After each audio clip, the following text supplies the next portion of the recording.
I'm absolutely struggling to just finish a lap. And the reason for that is solely that brake pedal and being able to pivot the car around as intended using trail braking, because I'm overdoing it. Hey boys, Nordschleife guy here, and today we have not the Nordschleife. So I've got to thank Studio 397 for providing us some amazing new content as part of that December update, so we're doing a bit of a deep dive into that today. What we're looking at is the laser scanned Monaco GP circuit, which they've actually called Circuit d'Azur due to licensing issues, I'm sure. But don't be afraid, this is 100% laser scanned. Damn, it's accurate, and damn, it's fun to drive. So we're going to delve into this with something I'm fairly unfamiliar with. So the circuit itself is something I've only raced as of maybe 2-3 days ago, so it's quite new to me. I'm not big on the small, technical, tight street circuits. And I'm also not big on open wheelers, which is what we're going to be using today to test it out. So you guys might be aware of something that came out for rFactor a little while ago called the Tattoos Car Pack. So it's essentially, from what I understand, my understanding isn't broad on this, it's a collection of open wheelers that form basically the breadth of competition from go-karting up to Formula 1 or Formula 2 or something like that. So you've got cars that represent Formula 4 and Formula 3 performance levels amongst others in here. What we're driving today is the, what is it called? It's like the T4 2014 or something like that. It's basically one of the lower powered ones, just so we can come to grips with the circuit and talk about it as we drive around, as opposed to me frantically trying to flail with the wheel and, you know, try to explain things to you as I do it. One thing I'm actually going to get into before we get into the video, and if this is something that doesn't interest you, feel free to skip ahead to the actual playing footage, but one thing I discovered as of a few days ago was that my pedals, my sim pedals, were actually hampering my performance quite substantially without me realizing this. I noticed this when I took the game, basically signed onto my account with the exact same setups on my friend's sim rig, a sim rig that's technically lower tier than mine is. Yet my times were about 1.5 seconds quicker per lap, and on a track where a car can do it at about 1 minute 30 per lap, I mean that's a huge amount of time being lost. And the reason for that I can explain to you is this. So the pedals that he's using is the Logitech G27 pedals, which once they're modded with heavier springs are actually pretty good units. They actually give you a decent amount of response and feel, and up to mid-tier racing you can actually do quite good things with them.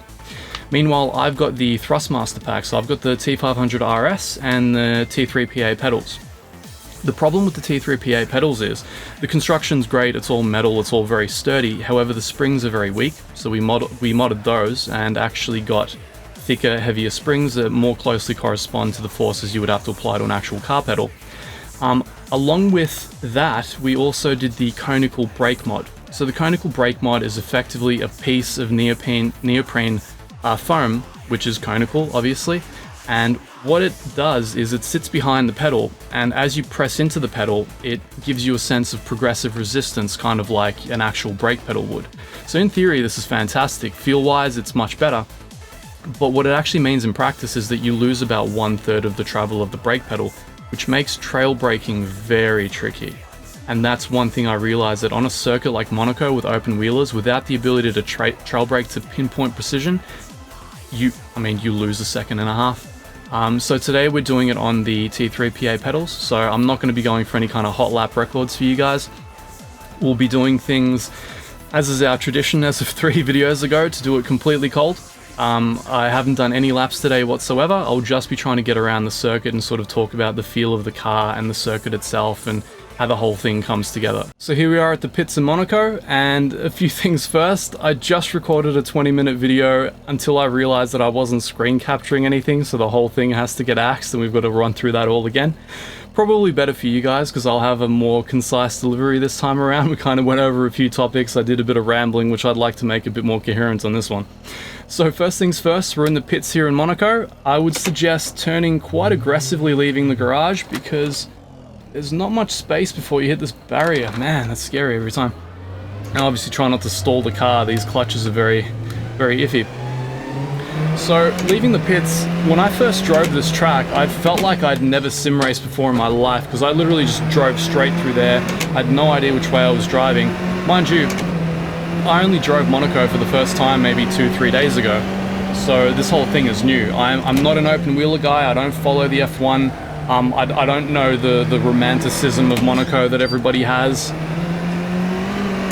One thing I can say though, since that last video was done, this track has actually rubbered in a fair bit more because I've got time compression set for the real road surface.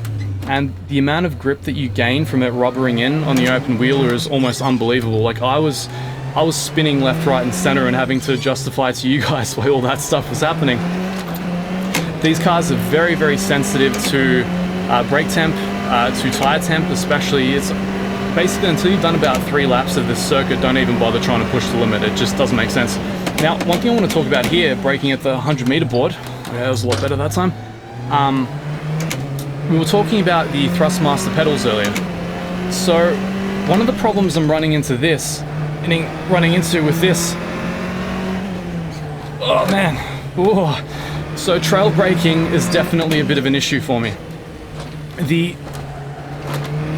The amount of pedal travel I've lost through installing the conical brake mod on the T3 PAs has resulted in a brake feel that is a little bit more like a real car, yes, but I've lost the kind of feel that I need in order to pivot the car around the corners. And in a track such as Monaco, that's so pivotal that I lose about 1.5 seconds per lap, and I cannot get the car on the limit as easily. Funny thing is, all things being equal, my rig is seen as the superior one. I mean, it costs more, it feels better, but just the brake pedal alone makes all the difference. And just, oh man, having it there on the limit is really great. I really do enjoy this part of this track. Probably my favorite connection of corners, leading into my least favorite connection of corners.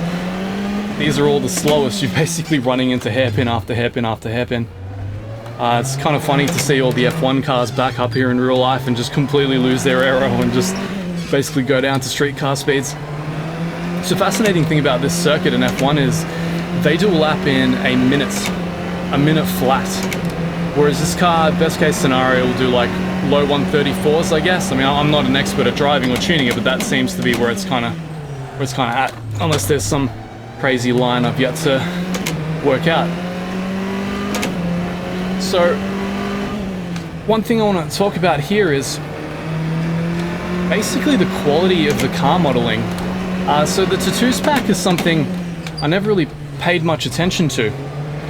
I've had it for a while, and I can't remember if I bought it because it was part of a pack, or maybe it was on sale, or maybe it just seemed like the right thing to do. But because I'm not an open wheeler guy, I just spent all my time driving GT3s on the Nordschleife, as I kind of tend to. But there's a certain technical purity to this. There's something amazing about driving a car that's, oh man, no, that's super light, has no assists, and is so reliant on both mechanical grip and aero. You feel a certain connection to the circuit that you don't get otherwise. So every little bump matters, every little camber change on the road matters. As you can see, I am struggling a little bit with the rear end. Now, to talk about that, this was a setup I actually adjusted at my friend's place to get my best ever lap time. But on my system here at home, I'm absolutely struggling to just finish a lap. And the reason for that is solely that brake pedal and being able to pivot the car around as intended using trail braking, because I'm overdoing it. I'm either over braking and understeering out, or I'm under braking and not, just going out again, or over braking and overturning, which causes the car to spin. One thing I noticed was when I was setting my brake points at his place, the reference points were completely different, because I was braking a good maybe 20-30 meters later than I was used to braking. My times immediately improved. So I guess that goes to show to those of you guys who are running sim rigs and you're wondering like, oh man, why do the aliens keep smashing me at iRacing or GT Sport? Like, why are there people that are so much quicker? And sure, I mean, a lot of them I'm sure are very practiced drivers that are quite good at what they do. But maybe they're running gear that just lets them perform on a higher level as well. Maybe it gives them a higher breadth, a higher apex to achieve. I do really like this part too. It's kind of nice. You have the barrier there. If you just kind of love tap it with your tires, you're like, yeah, that's how you know it's on the limit. This part's probably the most dangerous of the circuit. It's probably my favorite because it's so easy to spin the car here. This must feel amazing in real life and terrifying.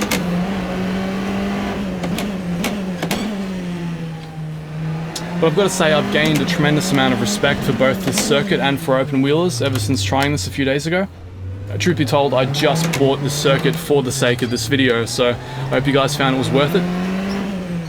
One thing I did mention on my cut version of the video that I'll mention again, I have ordered a set of Heusinkveld sprint pedals. I really look forward to trying those out and comparing them and seeing what kind of time difference they result in. And above all, I look forward to reviewing them for you guys and actually giving it a deep dive, because I'm sure that'll be a pretty interesting topic.